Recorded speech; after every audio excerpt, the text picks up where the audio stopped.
ना स्तुति आती, ना प्रार्थना आती, ना कोई वंदन आता है, ना कोई भजन आता है। सिर्फ बिठा लेने सजाने से बोलेंगे क्या? धातु का स्वरूप नहीं है, साक्षात बिहारी जी गोपाल जी विराजमान है। वो भी नहीं होता तो नाम संकीर्तन कर लीजिए। वो रस दिखना चाहिए चेहरे पर। ठाकुर जी की आंखों में चमक दिखाई पड़ेंगी। हमारे जीवन में भाव भी उस प्रकार हो कि स्वयं घर में बैठे ठाकुर आपसे बोलें। कैसे बोलेंगे? आपको क्या लगता है? सिर्फ बिठा लेने सजाने से बोलेंगे क्या?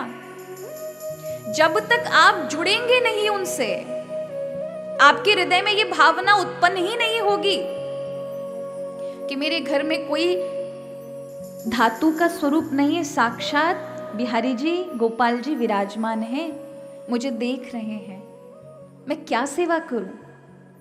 आप क्या सेवा करें, ऐसी भावना स्वतः ही उनके समक्ष बैठें। अरे नहीं भी कर पाते हैं तो आरंभ में अपने ठाकुर के समक्ष, केवल इस भगवान के समक्ष उनकी कृपा की अनुभूति करें।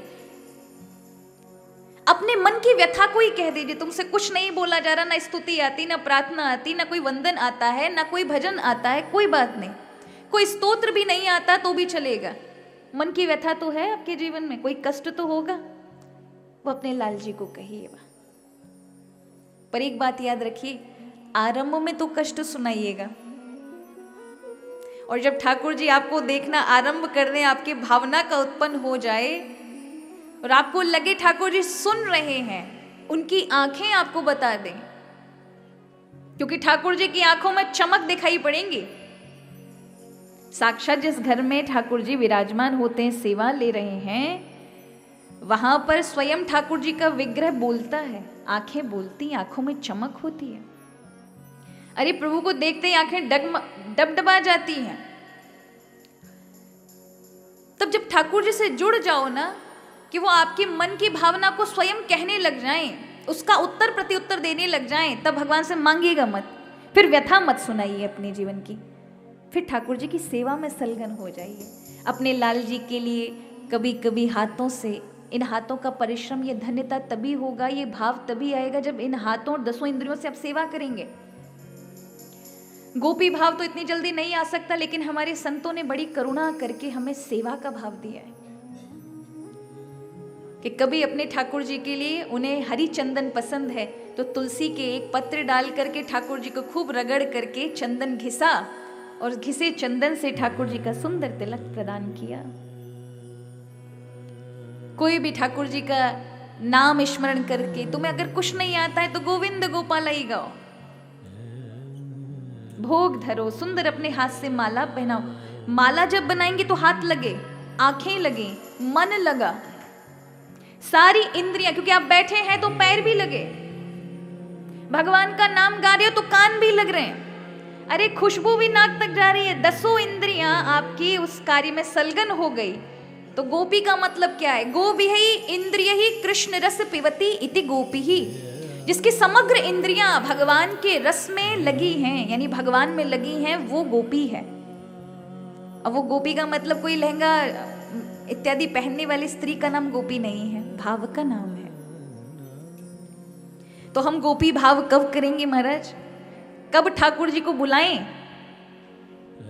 चैतन्य महाप्रभु जी जब वृंदावन आए, हम वृंदावन जाते हैं तो हम कैसे जाते हैं? हम गोवर्धन जाएं, बरसाने जाएं, कैसे जाते हैं? गाड़ी उठाई, दर्शन किए। हमने तो बहुत लोगों को देखा, बुरा मत मानना, मैराथन दौड़ की तरह भागते हैं। बिहारी जी गए और तुरंत गाड़ी उठाई, दौड़ के गिरिराज जी के बाद मानसी गंगा, और ये सब होने के बाद बरसाने, नंदगांव। 2 दिन में छोड़ो, 1 दिन में पूरा सब कर के बाहर लौटे, और 4 दिन पड़े महाराज। लोग पूछ रहे कहाँ से आए हो? क्या बताएं, बहुत ब्रज से आए, ब्रज से बड़े थक गए। रस आना चाहिए चेहरे पे कि दूसरे सामने वाले को भी ललक हो जाए, चलो ब्रज में इतना आनंद है, व्यक्ति आनंद में। अरे थकान में आयो है, इसके साथ जैसे हम भी थक जाएंगे, हम नहीं जाएंगे, 4 जाने वाले बंद कर देंगे। वो रस दिखना चाहिए चेहरे पर नहीं दिखता। अरे एक ही जगह बैठ जाओगे और वहां बैठकर ठाकुर जी को जरा सा भी निहारेंगे, अपने गुरु मंत्र का जाप भी करेंगे, ठाकुर जी की किसी लीला का स्मरण कर लेंगे, वो भी नहीं होता तो नाम संकीर्तन कर लीजिए। वो भी नहीं तो किसी संत का सत्संग श्रवण कर लीजिए, किसी ब्रजवासी से 4 चीजें ही सुन लीजिए, इतना ही काफी है ब्रज भाव को उत्पन्न करने के लिए। चैतन्य महाप्रभु जी जब सबसे पहले वृंदावन जाते हैं तो गोपीनाथ जी गए, गोपेश्वर महादेव।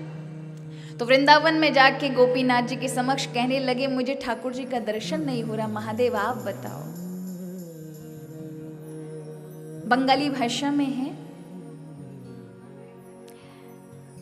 समझने का प्रयास करेंगे, वैसे तो मैं आपको बताऊंगी। चैतन्य महाप्रभु जी कहते हैं, बोलो बोलो गोपेश्वर महाराज।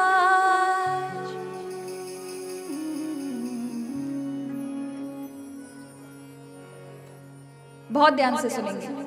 चैतन्य महाप्रभु जी क्या कहते हैं, गोपेश्वर महादेव के पास जाके कहते हैं कि मुझे प्रभु दिखाई नहीं दे रहे, पर आपके द्वारा दिख सकते हैं। किसी योग्य व्यक्ति का अगर सहारा मिल जाए तो हम योग्य नहीं हो तो भी उसके सहारे से आप पहुंच सकते। अरे भाई, यदि आपकी किसी मंत्री की अच्छी पहचान है, उस मंत्री के अच्छे कनेक्शन किसी बड़े व्यक्ति से, तो आपको पहुंचा देगा।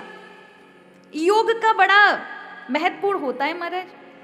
बांके बिहारी जी में बाहर लगी हुई माला पत्तल में लपेट के पत्तल को भी अंदर तक ले जाती हैं कि नहीं ले जाती हैं। अब पत्तल की पूरी डलिया को लेके जाओगे शायद फेंक दिए जाओगे, कूड़ेदान में डाल दी जाएंगी वो पत्तलें, लेकिन एक अच्छे फूल का संग पा करके, एक अच्छी माला का संग पा करके मंदिर के अंदर तक जाती है।